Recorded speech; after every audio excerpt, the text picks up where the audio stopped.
বাঁচাও, বাঁচাও আমাকে, বাঁচাও, কেউ আমাকে প্রাণে বাঁচাও। এসব বলতে বলতে সোনালি সেখান থেকে ছুটে পালিয়ে গেল। পরের দিন সোনালি ভীষণ রাগান্বিত হয়ে জ্যোতিষের কাছে গেল। জ্যোতিষ কাকু, ও জ্যোতিষ কাকু, তুমি আমাকে বোকা বানিয়েছো। তোমার কাছে আমি দেখতে চেয়েছি পরী, আর তুমি কিনা আমাকে পেতনি দেখতে পাঠিয়েছো। কি ভেবেছো আমায়?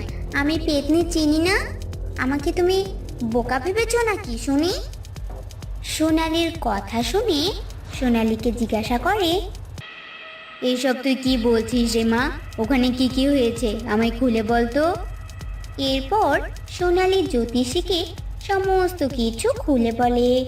সব কিছু শুনে জ্যোতিষ বলল, আরে পাগলি, ওখানে তো পরীরা চুল খুলে চুল শুকাচ্ছিল, আর তুই পরীদের চুল দেখে পেতনি ভেবে চলে এসেছিস।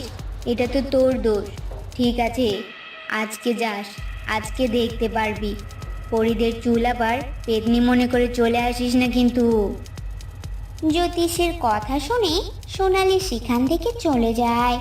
সোনালি যাবার পর জ্যোতিষ ভাবতে লাগে, বাপ মা মরা মেয়ে, তোর তো দেখছি কই মাছের প্রাণ। কাল তুই পেতনিদের হাত থেকে ঠিকই বেঁচে গেছিস, কিন্তু আজ আর বাঁচতে পারবি না। হা হা হা। এদিকে সোনালি হাঁটতে হাঁটতে সন্ধ্যার পূর্বেই সে জঙ্গলের পৌঁছে যায়। জঙ্গলের সেই জায়গায় গিয়ে সোনালি দেখতে পেল ওই গাছেই দুই গুচ্ছ সোনার চুল ঝুলছে। এ বাবা, কালকেই দেখে গেলাম স্বাভাবিক চুল, আজ আবার দেখছি সোনার চুল।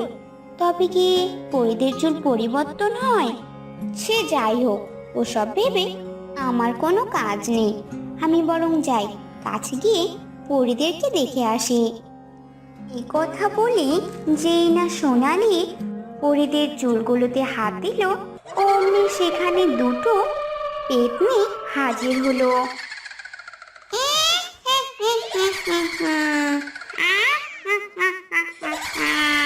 আমি জানতাম তুই আমার ফাঁদে পা দিবি। কালকে আমি লুকিয়ে লুকিয়ে সব দেখছিলাম। তুই পরীদের চুলকে আমার চুল ভেবে পালিয়ে গেছিস, তাই আজকে আমি আমার চুলগুলোকে সোনার চুল বানিয়ে রেখেছিলাম, যাতে সেগুলোতে হাত দিলে তোর অভিশাপ লাগে, আর আমরা তোকে চিবিয়ে চিবিয়ে খেতে পারি। তোমরা আমাকে খেও না, খেও না আমাকে। আমার যে পরীদের দেখার ভীষণ ইচ্ছে, আমার শেষ ইচ্ছাটা পূরণ করে তারপর তোমরা আমাকে খাও। সোনালির আকুতি মিনতিতে পেতনিদের কিছুই যায় আসে না, তারা সোনালিকে খেতেই যাবে। এমন সময় সেখানে দুটো পরী উপস্থিত হয়। আরে বাবা, পরী এসেছে, পালা পালা। এসব বলে পেতনিরা সেখান থেকে পালিয়ে যায়। এদিকে সোনালি অপলক দৃষ্টিতে পরীদের দিকে তাকিয়ে থাকে। কি গো মেয়ে, তুমি এভাবে তাকিয়ে আছো কেন? এক্ষুনি তো তোমার প্রাণটা চলে যেত। কেউ এভাবে পেতনিদের আস্তানায় আসে? কেন এসেছো এখানে? বলো, বলো আমাদের কি হলো, বলো সবটা খুলে। এরপর সোনালি তাদেরকে পরী দেখার সমস্ত ঘটনা খুলে বলে।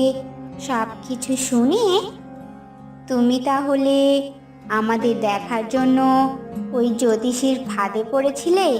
তবে যেহেতু আমাদের প্রতি তোমার এত ভক্তি, তাই আমরা তোমাকে নিরাশ করব না, আমরা তোমাকে কিছু উপহার দেব। এরপর লালপরি তাকে তার গলার মুক্তোর হারটি খুলে দেয় এবং নীলপরি হীরের হারটি খুলে দেয়। দুটি হার গলায় পরে সোনালি আনন্দ ভরা মনে হাসি মুখে তার বাড়িতে ফিরে যায়। বন্ধুরা, ভিডিওটি ভালো লাগলে লাইক, কমেন্ট এবং শেয়ার করো, এবং এরকম আরো নতুন নতুন ভিডিও পেতে চ্যানেলটি সাবস্ক্রাইব করে আমাদের পাশেই থাকো। ধন্যবাদ।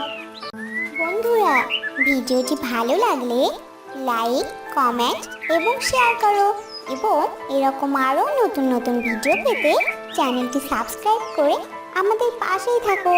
ধন্যবাদ।